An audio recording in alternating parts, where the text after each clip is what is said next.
Hey, fellow G&Ters, those of us like our spirituality with a twist. So we're in the midst of doing one of our little G&T type series. We're talking about Christianity, and we've gotten to the point of talking about the Gnostics. So really interesting spiritual stuff, and definitely in our sweet spot.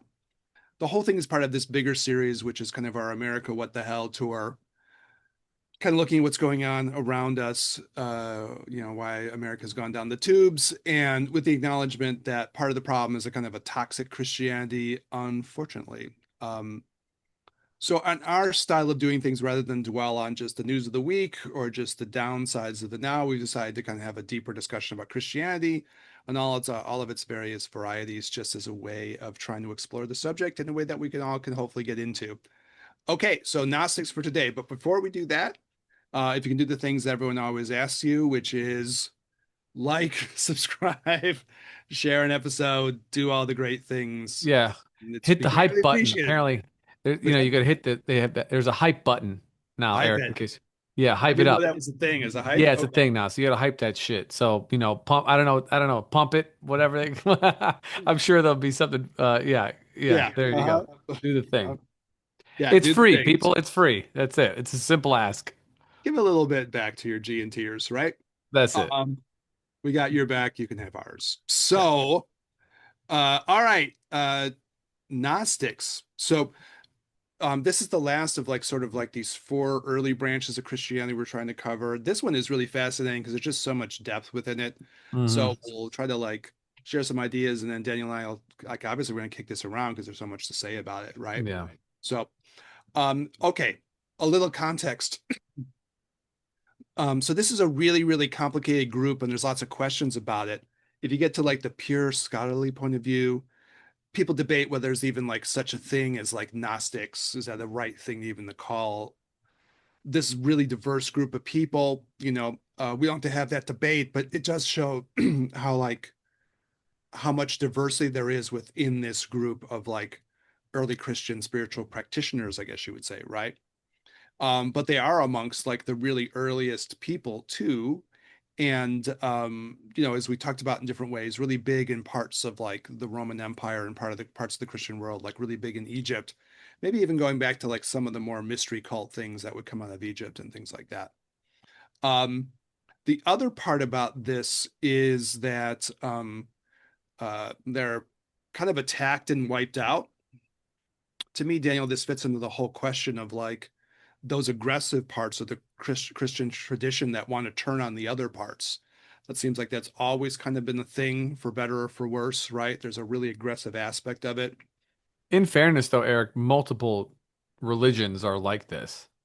So it's not only the Christian one. There's a toxicity, if we would like to use that word. There's a animosity in numerous religions, and specifically, I'm thinking of Islam at this point. Yeah. That people are really unaware of warring factions within Islam currently, at least the West, from what they talk about on TV, anyways, right? Which is basically Even where though like people. Shiites and Sunnis, right? Yeah, Yeah. exactly. And then Kurds and Sufis, and there's just not a whole lot of discussion on this, but high amounts of animosity, and much of what we're talking about with Christianity is present in that also. It's like, I don't like you, I'm going to kill you. God will also punish you because, of course, we're right. Yeah, yeah, yeah. I mean, I see that as part of the way I'm thinking about this for this podcast. I see that part of what we're calling proto-orthodoxy in the Christian world, Sure. or orthodoxy. Like I'm willing to go to the point of just saying, okay, you got orthodox mindsets, orthodox traditions that have Yeah. that need to like attack those who are not them or something. And that's a core problem. But fair enough, it's not just within Christians, right? That's true, right? Hmm. But you have like a real paradox within this then, because you have the parts that are very kind of, beautiful and tolerant, right? And you have the other parts that are kind of shockingly hostile, right? Yeah. So I think if you feel it, I think you can feel it in any of these traditions. That's true, right? Hmm. But you can really feel it here because it seems so jarring, right? To have that under Yeah. like one word or something. Um, so the big thing that happens with this, because they're kind of attacked and wiped out, ultimately, initially what's known about them just comes from like the proto-Orthodox group who would accuse them all of being heretics, right? and then eventually, texts are found as far as the history of this goes in a place called Nag Hammadi in Egypt. And then, all of a sudden there's this revelation of like these people within their own words, right? That Hmm. come out. So that's kind of like the historical backstory Eric, to do you have this. the story on that? How that guy found those texts I or can't how they remember all were? the details. I wasn't prepping it for this one, but he kind of just stumbled across it in a cave, right? And because I've it was the desert, they were preserved like really well. yeah. But there is a bigger backstory behind it, and I don't remember all the details. I know. Do you remember it or no? I thought that he had a dream. Oh, I don't know about that. I don't think I've heard that part. Yeah, I thought it came from a dream. I think he was Um scavenging, actually, to be honest. But if it gives a little bit more lore, it could be from a dream, I guess. yeah, maybe not. But it was I know it was by a farmer. Yeah, it was just a guy, right? Yeah. And he stumbled across these like canisters with these like really ancient texts inside of them. Mm-hmm. Yeah. As far as people that we like on the pod, Carl Jung is kind of involved in this too because he was involved with like getting some of these things translated, and there's some of them were actually, I think, even gifted to him, as like obviously there's some money going around. Of Carl course. Jung, but so he was kind of an important figure in all of this kind of stuff. Um, so we can talk about the philosophy of it, unless you have other backstory stuff. I guess the only other backstory I have would really be like Gnosticism is very complicated because there's so many groups with so many different beliefs, and some of it's pretty technical. So I know Right. my goal in this, Daniel, was just to go through and say, hey, here's some of the key ideas that could have resonance with us now, and maybe help us think about even how we think about some of these types of Christianities that are more aggressive or yeah, more narrow, Right. more dogmatic. Right. So that's what I sort of had in mind in this. You got other preamble stuff, or should we start kicking it No, around? no, we're good. Okay. Okay, so the first thing of this, I guess what we'll have to explore is Gnosticism is going to emphasize this thing called gnosis. Mm-hmm. And the big thing is going to be like, well, what does that exactly mean, right? In terms of when we talk about gnosis. And so it ends up being like, even when you think about someone like, Jesus and Christianity, he's a salvation figure, but more as a person who's like a teacher here sharing knowledge about how to gain insights into the nature of reality and, how one is like sort of spiritually saved and spiritually progressed, but not in the same way you get in other kinds of Christianities. You're supposed to have some kind of insight or some kind of knowledge into something deeper about reality. It isn't based on like, I have faith in this person who was a sacrifice for my sin or something like that. Mm-hmm. Yeah. So, and I think that's like such an important point in Christianity because it ends up being, to my mind, so different. I know what you think about this, but to me, you know, to look at like this as being something more about knowledge and insights and gnosis as opposed to this idea that we're all here because someone is going to die for our sins or something. It's such a Mm. flip. The switch is so different. There's this Yeah. like meme out there where there's a woman who's explaining like what we might call like our proto-orthodox, our more conservative kind of versions of Christianity. Mm. And it's her talking, and there's a lot of reaction videos to it where people are kind of just sitting there with like puzzled expressions on their faces when you hear the actual thing, because it's kind of like God loves us but hates sin, she's explaining. So he makes us sinners. So then we're all going to get damned. Oh. But then he sends his son and then he Oh. kills him as a Ah. sacrifice. Oh, Oh. and if you believe that he was killed as a sacrifice, you're saved. If not, you're just potentially damned again. Mm. And then Conundrum. ultimately, yeah, it's really a twister. And then in the end, Jesus is going to come back and like in a big fiery shit show to punish everyone who didn't get it, and you're like, okay, that's pretty crazy sounding. And so when you get to the Gnostic part, I don't know. I think when I first started here, because I was raised Catholic, and when you get to like the Gnostic part, it's I don't know. It was sort of I remember talking to a friend of mine from grad school going, there's this thing called Gnosticism, and it's a completely different version of what all of this means. and I found it to be I don't know, very refreshing or something to me. I don't know. Do you have a reaction of how it felt to you when you first got into this? I felt very like, some of the emotional connection I had to the tradition like was able to kind of like be framed different, and it felt very good to me. Well, I'll take a slight detour to where when you first started talking about gnosis in general and how the kind of aspects of insight were present at the very beginning of, Christ's teachings and Mhm. how that sort of faded, as you could say, over time.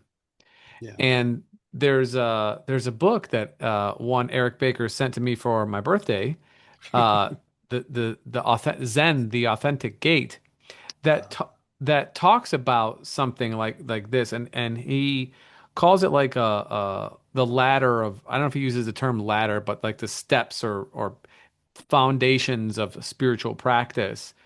And I may not get it perfectly right, so forgive me, author, if you ever listen to me. Um, the first part is faith. The second part is actually practice. The third part would be realization.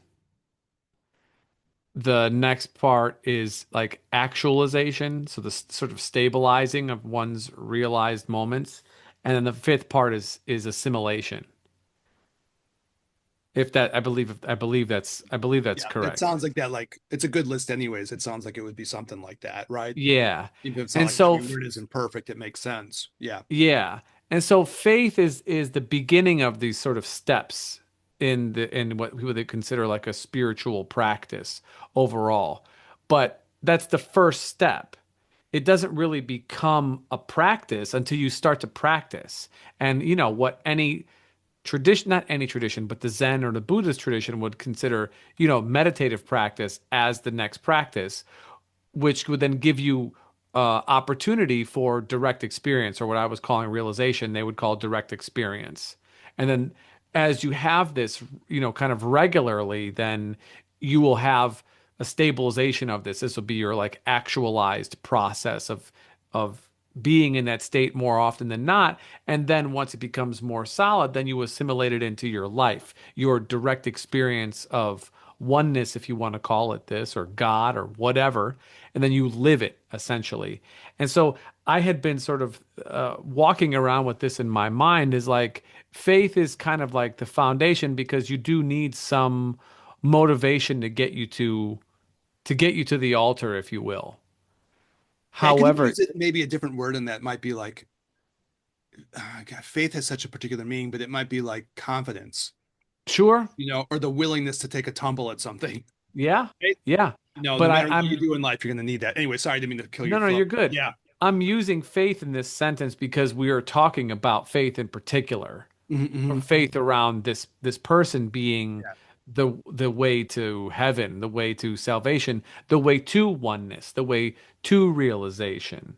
Hmm. And that is not the end all be all. It takes the onus off, like we've said many, many, many times before. So we apologize for the continued beating up of this thoroughly dead horse. But you do need your own autonomy within this as a thing, because that's how it becomes part of who you are. And maybe we should have somebody on and let them argue with us that faith is all that you need. But I just don't know how if we are given rationality and choice and everything else, that you would just disregard those things and rely solely on belief only. I Yeah. just Obviously, It doesn't I'm fit sorry. doesn't fit with me. Yeah. Obviously, in a way, like all these questions have been there from the very beginning, right? Hmm. That's the thing that I guess that's kind of fascinating to me as someone who like cares about spirituality. And so this even these very early questions with people kind of like debating this. Is it just because I believe a certain thing? Well, that's one thing to say. Is it because I have to like participate in acts, that are like rooted in that faith and make it more about practice? People have been debating this now for like 2000 fucking years. And it's like again, one of my favorite people in the scholarly world of this is this Bart Ehrman, and he points this out too. From the very beginning, it's almost like there was this debate around these questions. You can Mm-hmm. almost Mm-hmm. again, like again, I've talked about it a little bit. I've made a trying to make a point of like listening to all the gospels. I don't have time to read them, but I can listen to them being read, and I've gotten up to like I skipped Luke. So I did Mark, Matthew, Luke I'll get back to because the first three are kind of the same. So I'm like doing a little bit of John, but I'm like, yeah, you can feel the tension in there between like, am I just supposed to believe something? You know? And that's the critique of the now almost, like, okay, I said I believe something and I go walk around acting like a dick. Okay, what? Because I believe something, that's all I have to do. Mm-hmm. It's a weird call. Yeah, but apparently it's been there from the beginning. Yeah. And then when you get to the Gnostics, when it's obvious that it's more like in a way that would resonate, I think, with more of the kind of spirituality we talk about here, which is like, okay, now we're talking about the word you like to use, teachers and teachings that are supposed to be there to help people progress in some way, right? Mm-hmm. And now you have something different. So, yeah.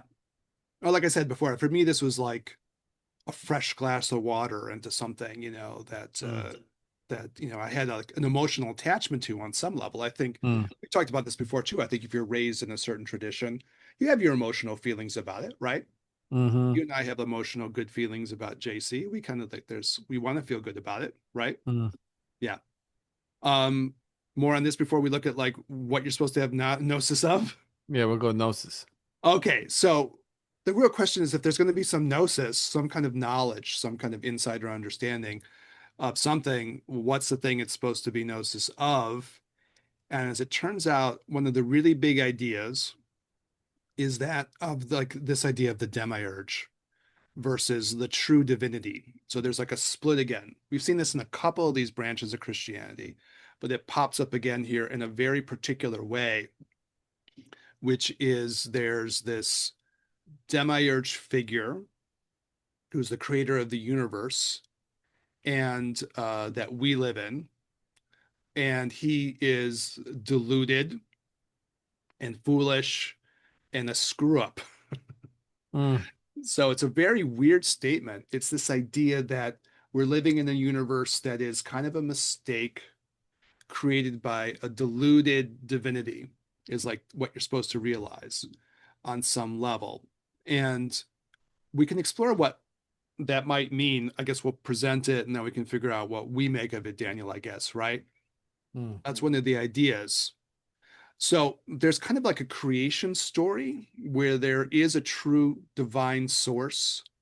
And I think this has like a universal feeling to it, where you could use the word Tao for this if you were a Taoist, or you could use, if you were a Greek person, you might say this is like the pure intellect or the monad or something, but some kind of true source that's pure and good because the Gnostics were also influenced by Greek philosophy. Sometimes they'll use like you'll see this in Greek terms, like they'll say like the pleroma, right? So, but the idea is that this is like a pure source, and then creation starts to emanate out of this pure source, and at some point something goes wrong. So there's like this branch off where something goes wrong, and then there's this demiurge figure that's created, and this demiurge figure is kind of parallel again, which is a question a lot of Christians had in the beginning of like this demiurge figure is kind of correlated with the God of the Old Testament. He's kind of angry, kind of bitter, kind of jealous, kind of possessive, kind of vengeful, this divinity. And they kind of go like, there's something wrong with that. So we've seen that in a couple of these branches of early Christianity, but this one is very strong point. And so something has just gone wrong. And then we as living things are living within the world created by this demiurge figure, right? And we can figure out what we think that means. I got some thoughts on that. So this is sort of like kind of an addressing of like a perpetual spiritual problem. We live in the world is troubled. If there's a pure source to it, why is it troubled, right? The theodicy problem. So that's sort of the Gnostic take on this, that there's this something went wrong in the flow of creation. And then we got into this branch, which is again corrupted or something. being dominated by this demiurge figure, which is a kind of a diluted divinity. It feels like it's all powerful. It feels like it's all this stuff, but it's like this troubled, diluted being. I know. I'll throw it back to you, Daniel. What do you think? Oh, I mean, what would they say? You ain't all that. Yeah, yeah, yeah. Yeah, I mean, I think there is good evidence to support their belief, especially when you're using the Old Testament as the foundation for that, Yeah. right? That version of God looks very different than in the New Testament. So, okay, fine. I think my only issue with this overall is that like they they really stand on there is an imperfection. And I don't know on a relative level. Okay, on a relative level, we can say, yeah, shit's fucked for sure. Mhm. There's lots of suffering. There is lots of discrepancy in power dynamics and subjugation of minorities, colored people. You know, more colors you have, the worse off it is historically for you, for sure. um, separation of powers and ability of people to live good lives. And okay, fine. But I also don't understand everything. So I think it's hard even to make a very clear statement by saying there was a mistake and that mistake created this thing and then this thing did this, but there's something that is still mistake free that's on top of this other thing. I that part never really it never resonated with me, even though we've talked about this before. We've had on Uh, Miguel Connor from Aeon Byte, which is a good conversation. Maybe we get him back on to argue with us again. But I that part just never really resonated with me, being more of a Taoist person. Um, I yeah, just no, don't it's an I interesting don't know. call. Yeah. Hmm. I do hear you. I'm processing. Yeah, so part of what you're saying is like kind of two parts. One is I don't know how to judge that because it would like imply a level of knowledge that is like more than what I'm willing to say, right?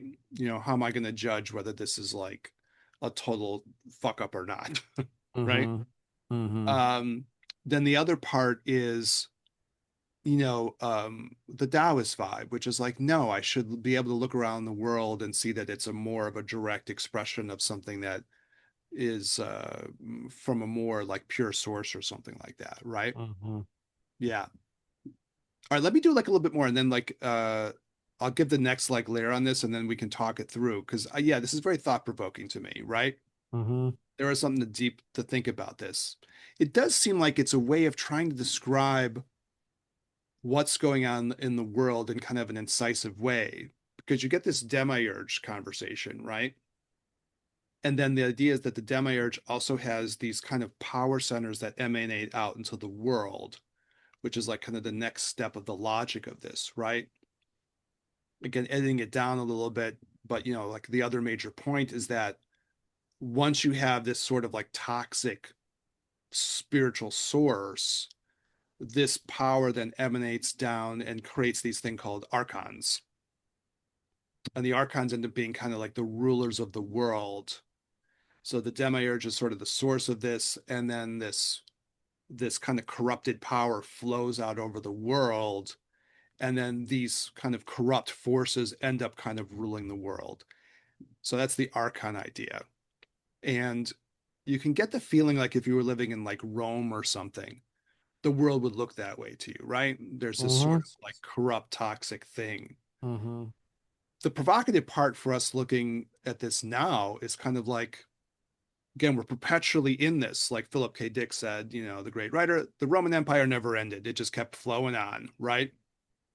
And we're not going to do news of the week or anything, but we're in the context of all the pain and turmoil around like the Epstein class concept, right? Correct. And as much as any time, you could still walk around with that feeling like, yeah, there's something wrong, and that there's this corrupt, like network and locus of power that seems to be like this oppressive, domineering force. And every time you dig into it, you seem to find that happening over and over again, right? So I just wanted to throw that as like sort of the next piece of this. And Hmm. it gets into what you're saying again too, that you end up with this thing of like, well, there's something, whether this is entirely true, you don't know, right? I agree. But whether there's something that's provocative about it, that's kind of true, right? Because you start scratching away at the veneer of things, like in the way it's happening now, and you're like, God damn, it's still this rot, this archon like rot. You still find it, in this kind of nexus too. That's one of the bizarre things with this. Again, we're not doing news of the week or anything, but when you look at like something like all the stuff that's been erupting out, like how interwoven it is too, Hmm. with all these like archonic type figures, right? So yeah, I know what you mean. I don't know if I can buy it as like a literal description of reality. I feel the same way, but then there's something powerful about it because it does seem to capture stuff that's still going on 2000 years later. You still have that same phenomenon. And what do you think about that part, the archon? Yeah, so there I have one is that we say 2000 years as if it's a long time. It's Yeah. not. So the other part is that the Gnostics, while I am definitely into the idea of knowledge and practice, also are coming at this from a more recent perspective and sort of retroactively fitting things, even from the perspective of the Old Testament, not everybody was Jewish. There were far more pagans in the world, than there were people who practiced Judaism. And so as you had I guess you could say the evolution of Christianity into the Roman Empire and then obviously then across the world, you had as we've talked before the patriarchs, the head of the households or the head of families, if you want to call it this. Really, we could say probably head of corporations is probably a better terminology for in today's words, that ended up converting, and then everybody down from them had to convert. That's how it worked. But there weren't that many patriarchs. There weren't that many. There's 50, I don't know, 50 or 100 main families, and that was the main shift. So then now all their kids, all their concubines, all their kids, all the workers, and then that from that all worked all its way down. That's a huge swath of people who converted. But simultaneously, the patriarchs themselves and the nobility never really, at least, from my studies, never really took it very seriously. They weren't rolling around with their crosses in their hands and like praising Jesus at the altar. That was more of again, from my understanding, the religion, the practice for those that needed it, their workers, to get them to work harder, to give them something to hold on to say, hey, listen, I know life is bad because you're working in my fields and you're my slaves and you're all this other kind of shit. But don't worry about it. Dude, don't even trip, bro. You're going to heaven, dude. It's awesome up there. This here, who cares? This is nothing. I mean, I know it seems bad now, but don't even worry about it. You're good. Just keep doing what you're doing. So it's sort of a selling them kind of a hope in order to keep them to continue. But meanwhile, we'll use the term modern terminology, very modern terminology. The Epstein class, they got nothing to do with it. They're off in their own. They're studying their own occult practices. They're in mystery schools. They're still keeping up with their pagan traditions. They're still doing all of these, if we dare say it, like dark arts at that time. And that's continued this entire time. And I don't know how long, I don't know how far back that goes. It goes back at least to the beginning of Christianity, at least, if not further. I don't know how much further. My knowledge of history is okay, but not that good from the occult perspective. And so what I'm saying is that like this idea of the Gnostics idea of the demiurge, I think is a description of a phenomenon that was already happening. And okay, you can label it as this particular thing, but it might have been even before that. In which case, we can label it as anything. And what I tend to label it as is a perversion of human behavior, because as the saying goes, absolute power corrupts absolutely. And when you don't have the rules, limitations, or moral obligations of other people, you find yourself in an area where you are confined only by the environment that you put yourself in. And if there are no confinements in those environments, as we've seen, do what you want. Who the fuck is going to stop me? Yeah. Okay, so like so much in this, I'll try to like give some reaction. We can kick it around, right? Okay, so what I can't tell about this, and this is like a, one of those hard points, is like to what extent do people believe in a sincere way in things or not? Like there's some evidence that like even if you get to like a Constantine, and we'll go deep history, right? Mm-hmm. Emperor who converts Rome to Christianity, right? Like there's evidence that like he did believe in it in some way or another. Whether he cared about like small points of theology or something, he probably didn't. But that's the weird question. To what extent do people believe? And then you get to the point of like, what exactly do they believe in? Like my person I like to call out as like a massive asshole and bag of dicks is like Russ Vogt, who's like kind of the economic mastermind behind the current political structure going on now, right?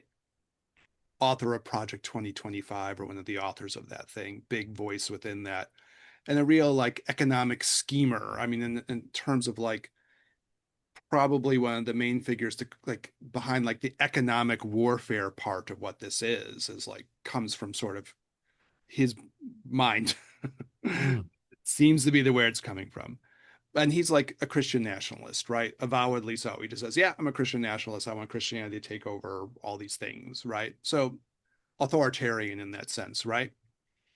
So, I mean, he believes.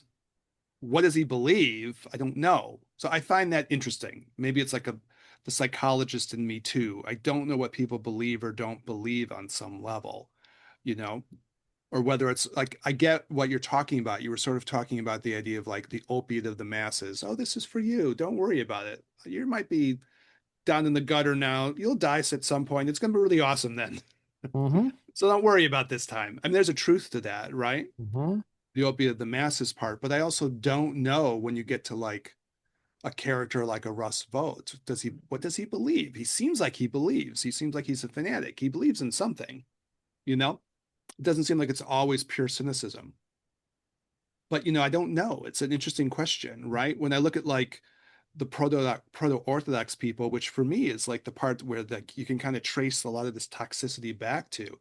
I think they believe in what they're saying. I don't think it's all just a question of like manipulation. To my mind and to my ears, you could debate it, I suppose, right? But then that raises the weird question of like they believe in something. Obviously in the Mm. end, it's a belief that justifies the fact that I should have power over other people for various reasons. Always that It one. flows back Always to it. that. Yeah. Coinkadinkly, Right. it always finds its way back to that. Yeah. But anyways, I don't know what I think about the whole thing. I have like two minds on this, and we can get like the other part of what we're supposed to have gnosis of, I guess, right? When I look at this, I find something very provocative in this, right? In that I don't know if I would take this story literally. It's hard to know if people who are Gnostic are taking the story that literally either, because a lot of what they write is kind of deliberately provocative. Mm. Mm-hmm. And maybe we'll do details on this in some follow-up episode. They write stories that are like kind of poking at people a little bit. So to go and to say that thing that you're worshiping, it's actually a demiurge and it's a clown Mm. and it's trying to entrap you. It's being a little bit provocative or something and has a little punk vibe to it or something, right? You're purposely doing something that's a little tweaking of people. And I don't know how literally you're supposed to take that or not, you know? As someone who's trying to learn something from this tradition, I don't know if I would take it absolutely literally. But when you look at it as a description of something that you're supposed to realize, there's something within it, right? Where part of what you can recognize is that there's something wrong with what's happening around us, right? And there's a lot of like power centers within this that are trying to be oppressive of, like, you could even say like the human spirit. It's trying to be crushing, right? And so part of what you're supposed to come to realize is that, yeah, there's these forces that are trying to crush and oppress people, Mm. right? So I think that's a powerful message, right?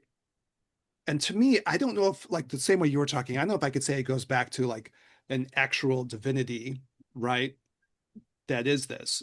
But I can get behind the idea of people made up a divinity that is an oppressive figure, Hmm.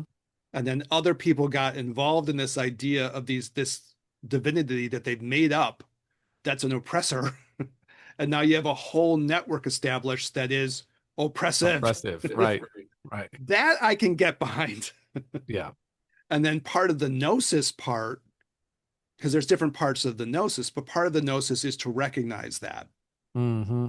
Like, oh, I better wake up to the idea that a lot of what's being presented is to me as being like hunky dory and even good is actually coming from this source that's kind of toxic. So maybe I wouldn't believe this as like an absolute metaphysical description or something, but as like a description of like the human dilemma. I'm kind of Right. into that. Sure.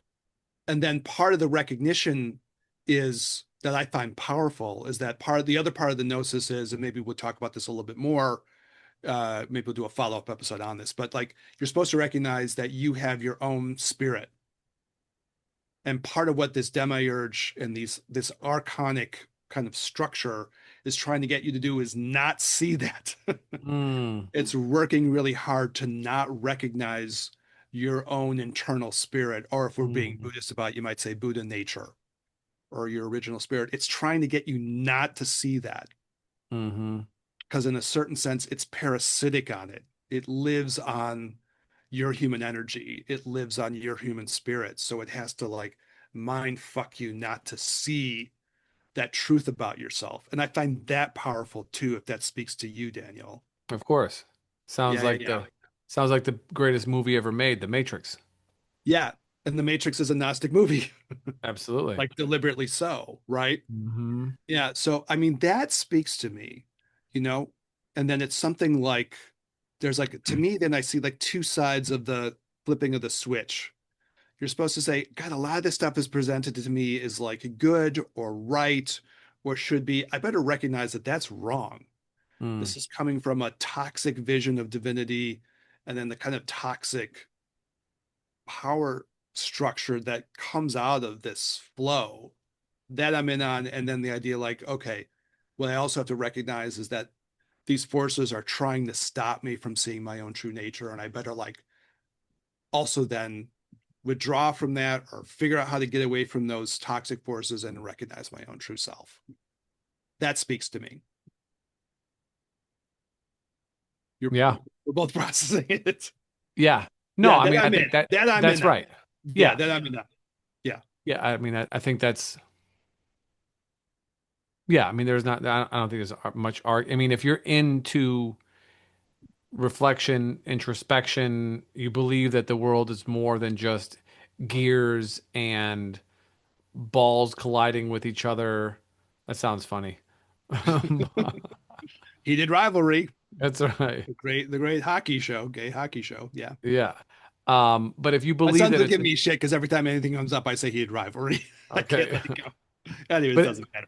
I think if yeah, if you believe that there is more than how things appear, then this is absolutely the undertone for that drive to see beyond.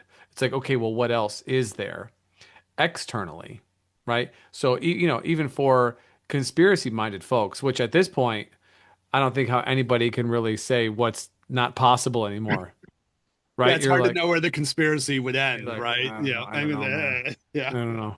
Oh, aliens aren't real. No, they are. Oh, okay. All right. Sorry. Never mind. All you people are totally good. You're good to go, by the way.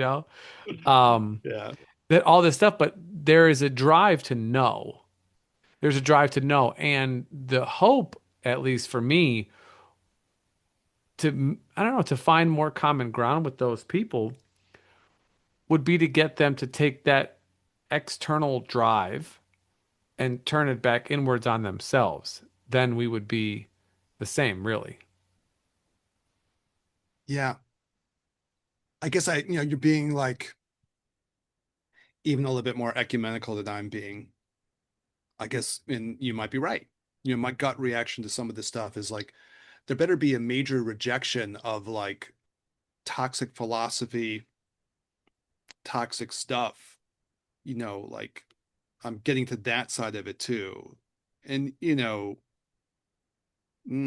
like some of the episodes we were doing last year were around the idea of cult, just to feel like, wow, I'm in a fucking cult.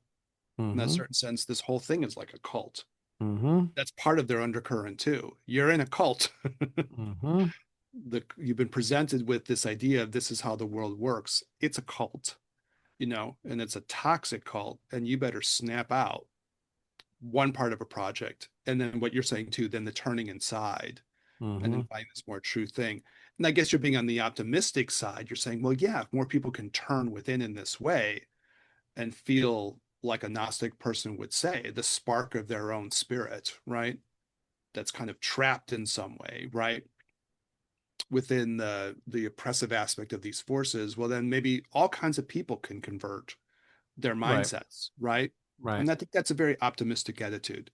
And that Yeah. I think that's right for a pod like ours, because I think that's at the heart of like something like a Buddhist tantra or the kind of things that we're into, that ultimately we'll all recognize our Buddha nature on some Mm. level, right? Well, and the other part, Eric, is that people feel the cult actually is attractive because of how isolated people are now more than ever. So if you are wanting to align, which everybody is wanting to align with someone or some group of someone's, if you can align over your disbelief of reality as it appears to be, well, then now you have a very clear kinship about people who literally think and believe the same way. And there, in my opinion, there is no closer kinship than that. I mean, look at any rally for any particular political ideology. They're all going to have the same. Yeah, you know what I mean. Yeah, that's right. Yeah, yeah. They're gonna Yeah. they pump each other up. It's only when you go to one of these places and you start to be like talking shit that you figure out where you fit in comparison with the rest of these people. So the group part is a really important piece because we don't want to feel like we're alone. But at this point, and this is just me talking now, I feel like we do need to embrace the fear of aloneness or of singularity, of ending of your existence. Yes, from a place of impermanence, but also from the idea that in order for you to truly let something go, in order for you to move forward, you have to embrace that thing kind of fully. And so, if in order for us to transcend the limitations that we have of our own individuality, I have to accept that I am an individual and that I'm connected to everything on an ultimate level, but on a relative level, I'm still me. You're still you. Whoever's listening to this is still them. And understand that my time here is limited and it is going to end. And then once I can kind of do that, then I actually have the opportunity, hopefully, to let that go while I'm still here. Because if I don't accept it, like it's like you talk about very regularly about being your most authentic self. Mhm. Because if you're not your most authentic self, there is no real growth because you're not allowing yourself to be fully in your own capacity. You can't change something if you're not that thing. And so what I'm saying is that you cannot let go, you can't move forward, you can't come together, all those things until you embrace all of it is that who you are. And that starts with your personality, all the other and your beliefs and everything else. And so if you can do that, then there's a hope that you might be able to turn turn your attention inward. But it's just not a large group of people who do that on a societal level, unfortunately, from my viewpoint. So for audience members who tune into us, we kind of get meta for a second. If you guys are doing that on your regular basis in your own life, man, like kudos to you. It's not an easy existence, and I think we try and share our own experience and how we see the world because we're wrestling with things just as everybody else is. And this is sort of our, living dialogue of our interaction with the world as people who really want to, and I don't mean to put words in your mouth, Eric, you could speak for yourself, but from my interpretation, as people who do want to find unity, as people who do want to experience the interconnectivity, the egolessness of existence on its fundamental level. And the last thing that I'll say is the other part that we don't have access to is infinity. And I don't mean infinity as in the infinite, I mean infinity as in time. Because what we find now as time is a drop in the bucket. And time from something that lives for 10,000 years, 100,000 years, a million years, 10 million years, whatever, they think time is very different. It's just the dilation is so different. So, them going into the 21st century is like, that's their morning. They haven't even had breakfast yet. Like it's nothing. And us, it's the ups and downs of all this madness. So it's hard to say what is good or bad from a societal humanity organism perspective because we're so drawn into the second by second ebbs and flows of things.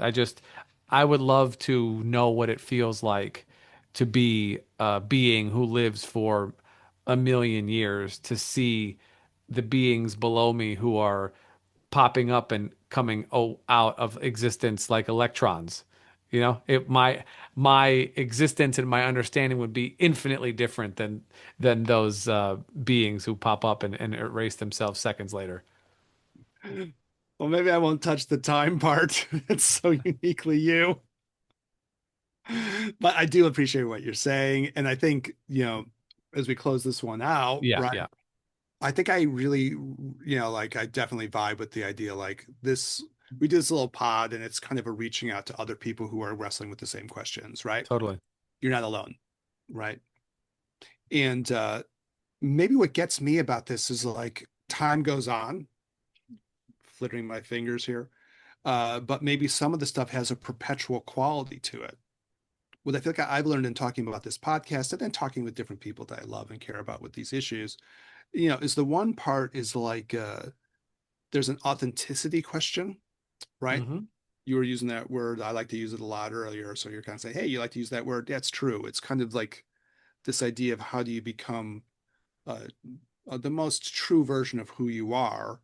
And there's always going to be these forces, whether we say demiurge or archon, that will try to oppress that. That's a thing, right? And maybe no matter how we flip through the times of things, whether we're Galactus or something, is that the Marvel character? Yeah, yeah, yeah, yeah, Eating universes or whatever. yeah, yeah. Or we're like, as the Taoists would say, a sparrow flying tree to tree. This problem is probably the same, right? Maybe it's a perpetual problem. And maybe what we can learn from the Gnostic kind of perspective, the parts that we've looked at so far would be like, yeah, it's being identified as part of the problem. There'll be forces that will try to delude you, right? Keanu Reeves. And then the other part will be that I think underneath that there's this deeper spark, which I think you were getting to too, the metaphysical spark, that you believe there's something more than just billiard balls on the table and molecules that are flitting around in and out of existence. Hmm.